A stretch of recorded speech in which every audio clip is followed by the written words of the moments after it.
കേരള നിയമസഭാ തെരഞ്ഞെടുപ്പെല്ലാം അവസാനിച്ച് കഴിഞ്ഞിരിക്കുന്ന സാഹചര്യത്തിൽ നിർണായകമായിട്ടുള്ള ദിനങ്ങളാണ് ഈ കടന്നു പോയിക്കൊണ്ടിരിക്കുന്നത് തന്നെ. തീർച്ചയായിട്ടും ഇടതുപക്ഷത്തെ സംബന്ധിച്ചിടത്തോളം, UDFനെ സംബന്ധിച്ചിടത്തോളം, BJP സംബന്ധിച്ചിടത്തോളം വളരെയധികം നിർണായകമായിട്ടുള്ള ദിനങ്ങൾ തന്നെയാണ്. കണക്ക് കൂട്ടലുകൾ തന്നെയാണ് ഇതിൽ പ്രധാനപ്പെട്ട കാര്യമെന്ന് പറയുന്നത്. അതിലെടുത്തു പറയാനുള്ളത് തീർച്ചയായിട്ടും കേരളത്തിൽ ത്രികോണ പോരാട്ടങ്ങൾ വളരെ കടുത്ത രീതിയിൽ നടക്കുന്ന സ്ഥലങ്ങൾ നിരവധി ഉണ്ട് എന്നുള്ളത് യാഥാർത്ഥ്യമാണ്. അതിൽ ഒരിക്കലും നമ്മൾ പ്രതീക്ഷിക്കാത്ത ഒരു സ്ഥലം കൂടി അത് ഇൻക്ലൂഡ് ആയിരിക്കുന്നു എന്നുള്ളതാണ് ഏറ്റവും പ്രധാനപ്പെട്ട ഒരു കാര്യമെന്ന് പറയുന്നത്. അതായത് ഇപ്പോൾ ലേറ്റസ്റ്റായിട്ട് പുറത്തു വന്നുകൊണ്ടിരിക്കുന്ന സർവേ റിസൾട്ടുകളും, അതായത് തിരഞ്ഞെടുപ്പ് കഴിഞ്ഞതിന് ശേഷം വന്നുകൊണ്ടിരിക്കുന്ന സർവേ റിസൾട്ടുകൾ, അതിന് തൊട്ട് മുന്നേ വന്നിട്ടുള്ള സർവേ റിസൾട്ടുകൾ ഒക്കെ തന്നെ വെച്ച് നോക്കുമ്പോഴത്തേക്കും, രാഷ്ട്രീയ കണക്കുകൂട്ടലുകൾ ഒക്കെ തന്നെ വെച്ച് നോക്കുമ്പോഴത്തേക്കും തീർച്ചയായിട്ടും ഇതിൽ ഏറ്റവും ഇമ്പോർട്ടൻ്റ് ആയിട്ടുള്ള ഒരു സ്ഥലം ഇപ്പോൾ പാല എന്നെടുത്ത് പറയേണ്ടി വരും. അതായത് പാലായിൽ ഒരു ത്രികോണ പോരാട്ടമാണ്, ഒരു ടൈറ്റ് ഫൈറ്റാണ്, ഒരു കടുത്ത പോരാട്ടമാണ് എന്ന് തന്നെയാണ് സർവേ റിസൾട്ടുകൾ വ്യക്തമാക്കുന്ന കാര്യമെന്ന് പറയുന്നത്. കണക്കുകൾ വ്യക്തമാക്കുന്ന, വളരെ കൃത്യമായിട്ട് പറയാൻ പറ്റുന്ന ഒരു കാര്യമെന്ന് പറയുന്നത്. അതായത് 3 പാർട്ടികളെ സംബന്ധിച്ചിടത്തോളം, ഇടതുപക്ഷം, വലതുപക്ഷം, BJP സംബന്ധിച്ചിടത്തോളം ഒരു ത്രികോണ പോരാട്ടമാണ് പാലായിൽ ഇത്തവണ അരങ്ങേറിയിരിക്കുന്നത് എന്ന് എടുത്ത് പറയേണ്ടി വരും. പാലായിലെ ഒരു ചിത്രം നോക്കിക്കഴിഞ്ഞാൽ പാലായിൽ UDFൻ്റെ ഒരു മുന്നേറ്റം തന്നെ ആയിരുന്നു കഴിഞ്ഞ നാളുകളിലൊക്കെ തന്നെയും നമ്മൾ കണ്ടതെന്ന് പറയുന്നത്. LDF പിന്നെ വന്നു, അവിടെ UDFൻ്റെ കൈവശം നിന്ന് ആ സീറ്റ് നഷ്ടപ്പെട്ടു, LDFൻ്റെ നിന്ന് പോയി. പിന്നെ ആ സീറ്റിൽ തർക്കമാകുന്ന തരത്തിലോട്ട് കാര്യങ്ങൾ മാറി. ഇപ്പോൾ മാണി സി കാപ്പൻ, അതോടൊപ്പം തന്നെ ജോസ് കെ മാണി, BJP സ്ഥാനാർത്ഥിയായിട്ട് ഷോൺ ജോർജ്, ഈ 3 പേരുമാണ് മത്സരരംഗത്തുള്ളതെന്ന് പറയുന്നത്. ഇവിടെ ഏറ്റവും എടുത്തു പറയാനുള്ളൊരു കാര്യം, BJP സംബന്ധിച്ചിടത്തോളം BJPക്ക് ഇവിടെ 25,000-ഓളം വോട്ടുകൾ BJPയുടെ തന്നെ സ്ഥാനാർത്ഥിയായിട്ട് നിന്ന് ഹരി നേടിയിട്ടുണ്ടായിരുന്നു 2016. 2021 ആയപ്പോഴത്തേക്കും അവിടെ BJPക്ക് 10,000 സംതിങ് ആയിട്ട് അത് കുറഞ്ഞിട്ടുണ്ടായിരുന്നു. അതായത് ഈ പാലായെ സംബന്ധിച്ചിടത്തോളം BJPക്ക് അവരുടേതായിട്ടുള്ള ഒരു വോട്ട് ബാങ്ക് ഉണ്ട് എന്നുള്ളത് ആ 25,000 വോട്ട് നോക്കുമ്പോഴത്തേക്ക് മനസ്സിലാവുന്ന ഒരു കാര്യമാണ്.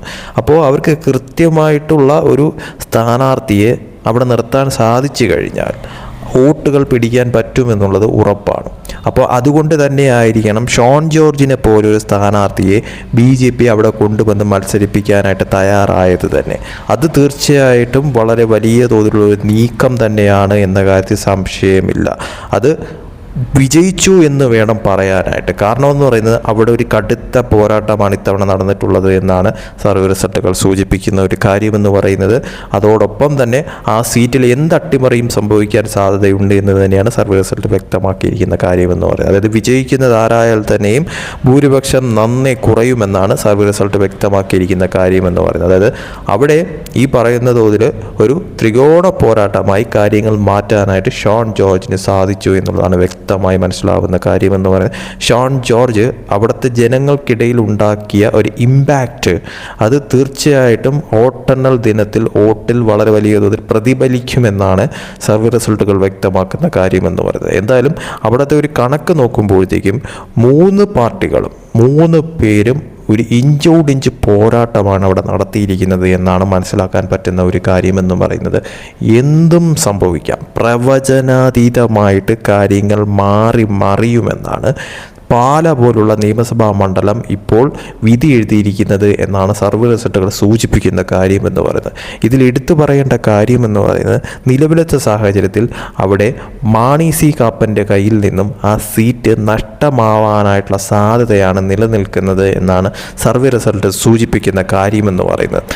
അതോടൊപ്പം തന്നെ അവിടെ നിലവിൽ ജോസ് കെ മാണിക്ക് ഒരു നേരിയ തോതിലുള്ള ഒരു മുൻതൂക്കം കാണുന്നു എന്നുള്ളതും എടുത്തു പറയേണ്ടത് അനിവാര്യം തന്നെയാണ്. പക്ഷേ അതിൽ തന്നെ ഏറ്റവും ഹൈലൈറ്റ് ആയിട്ട് കാണാനുള്ളൊരു കാര്യമെന്ന് പറഞ്ഞാൽ ഷോൺ ജോർജിൻ്റെ ഒരു വലിയ മുന്നേറ്റമാണ് എന്നുള്ളത് എടുത്തു പറയേണ്ടി വരും. അത് ഷോൺ ജോർജ് നേടിയെടുക്കുന്ന വോട്ടുകൾ അത് വിജയിക്കാൻ പാകത്തിന് എത്തിയിരിക്കുന്നു, അല്ലെങ്കിൽ ഒരു അട്ടിമറി അവിടെ സംഭവിക്കാനായിട്ട് സാധ്യതയുണ്ട് എന്നും തെളിയിക്കുന്ന വണ്ണമുള്ള ഒരു കണക്കാണ് പുറത്തു വന്നിരിക്കുന്നതെന്ന് പറയുന്നത്.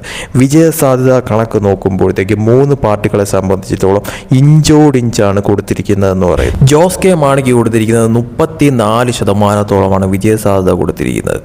അവിടെ ഈ പറയുന്ന മാണി സി കാപ്പന് 33%.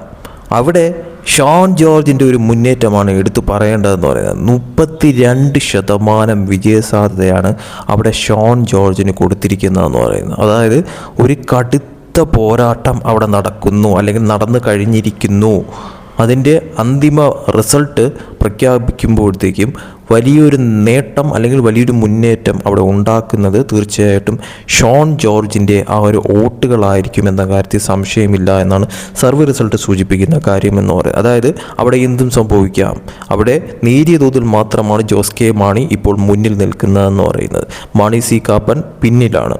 അതിൽ തൊട്ടു പിന്നിൽ നിൽക്കുന്നത് ഷോൺ ജോർജാണ്. അതായത് 32, 33, 34% എന്നുള്ള കണക്കാണ് വിജയസാധ്യത കണക്ക് പുറത്തു വന്നിരിക്കുന്നതെന്ന് പറയുന്നത്. തീർച്ചയായിട്ടും ഇത്തിരി കടുത്ത പോരാട്ടമാണ്.